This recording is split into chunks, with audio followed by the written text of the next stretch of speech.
Título: Aprendamos a diferenciar la palabra de Dios por el pastor Ángel Bozo.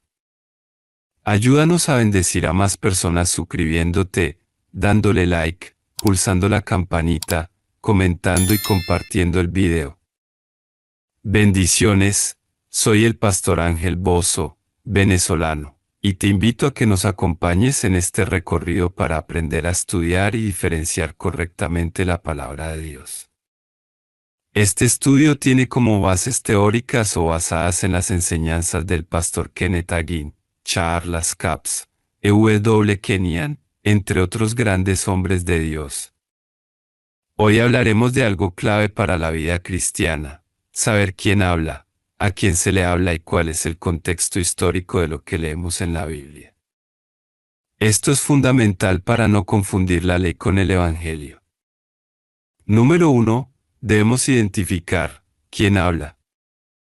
En la Biblia no siempre es Dios quien habla. También lo hacen los profetas, reyes, hombres sin pacto, hombres no nacidos de nuevo, hombres nacidos de nuevo e incluso Satanás y espíritus inmundos. Por ejemplo, Satanás habla a Jesús en Lucas 4:3. Un espíritu inmundo le habla a Jesús en Marcos 5, versos del 6 al 10. Nicodemo, un maestro en Israel, habla con Jesús en Juan 3, versos 1 y 2, pero él no había nacido de nuevo. También hablan los apóstoles del Evangelio, quienes sí habían nacido de nuevo, y tenían no una inspiración sino una revelación de la palabra de Dios que era el Evangelio. También habla, por ejemplo, Moisés y Elías, entre otros grandes hombres inspirados por Dios, pero con el gran defecto que no habían nacido de nuevo. Y habló también Jesucristo, quien no tenía inspiración ni revelación de la palabra de Dios, sino que Él era y es el Verbo de Dios. Por eso es importante identificar quién es el que habla antes de sacar conclusiones. Número 2. Debemos saber a quién se le habla. No es lo mismo cuando Dios le habla a Israel en el Antiguo Testamento, que cuando Jesús le habla a la iglesia en el Evangelio. Israel era un pueblo carnal, es decir, estaban muertos espiritualmente, eran hijos de Israel, no hijos de Dios. La iglesia es el pueblo espiritual, nacido de nuevo por medio de Cristo y son llamados hijos y cuerpo de Cristo. Israel por su naturaleza pecaminosa nunca pudieron ser ni hijos ni cuerpo de Dios.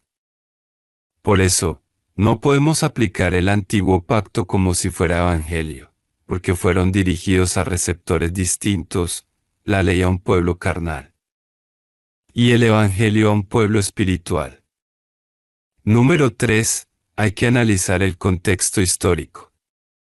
Cuando Pablo dice en 2 de Timoteo 3:16, que toda escritura es inspirada por Dios, se refería a la ley y los profetas, porque el Nuevo Testamento aún no existía, ya que estaba en construcción, y ni siquiera los apóstoles sabían que ellos estaban construyendo las escrituras de un nuevo pacto, como hoy lo conocemos. Es cierto que Jesús y Pablo citaban el Antiguo Testamento, pero lo hacían con mucho cuidado. Por ejemplo, Jesús en el desierto responde a Satanás con: no solo de pan vivirá el hombre, Lucas 4:4, omitiendo la parte donde Moisés decía que Dios los afligió.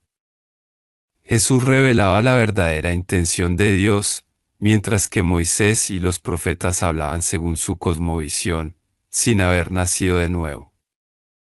Veamos este punto importantísimo: el antiguo pacto, inspiración, versus la revelación del nuevo pacto o evangelio. La ley fue inspirada en hombres que no habían nacido de nuevo. El evangelio es una revelación directa de Jesucristo. Y Jesucristo no tiene inspiración ni revelación de la palabra de Dios, ya que Jesucristo era y es la palabra de Dios hecha carne. Es muy importante saber esto: la ley fue inspirada.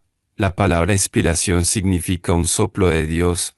Pablo dice en Hebreos capítulo 8 versos 6 y 7 que el antiguo pacto tenía efectos que era una sombra, Allí las cosas de Dios no están bien claras, mientras que el Evangelio Pablo lo recibió no por inspiración sino por revelación.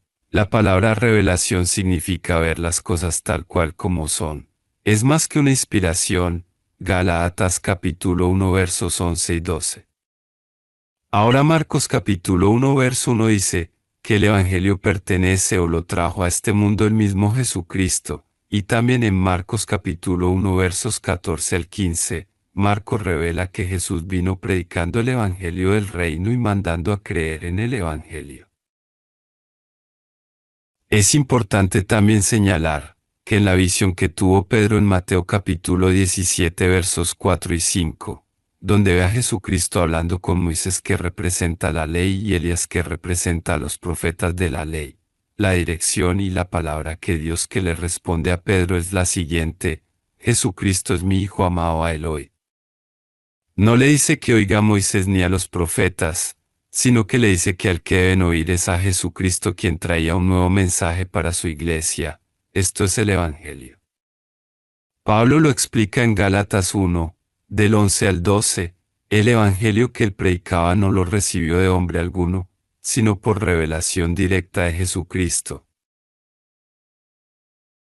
Esto es clave.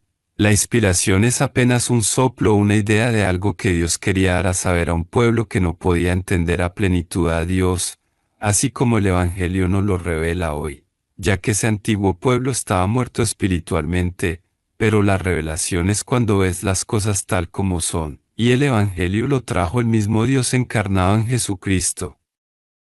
El Evangelio no es producto de una inspiración, sino que el Evangelio es la palabra que estaba y que está en el corazón de Dios, predicada y enseñada por Jesucristo y posteriormente revelado a sus santos apóstoles. Hechos 2 verso 42 es clara, donde dice, que la iglesia crecía en número y en milagros, ya que los nuevos convertidos seguían y perseveraban en la doctrina o enseñanzas de los apóstoles y estos predicaban el Evangelio que Cristo les enseñó. El error de muchos hoy es que muchos enseñan que Dios manda pruebas y procesos difíciles para enseñarnos. Pero Jesús nunca dijo eso. Él vino a dar buenas noticias, a sanar corazones, a liberar a los oprimidos, a traer libertad y sanidad.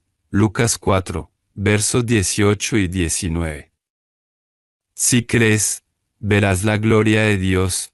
No necesitas pagar un precio ni pasar pruebas impuestas por Dios para recibir su bendición.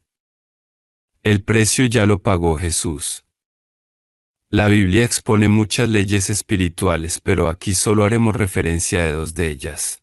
Ley del Espíritu de vida en Cristo, Romanos 8, 2.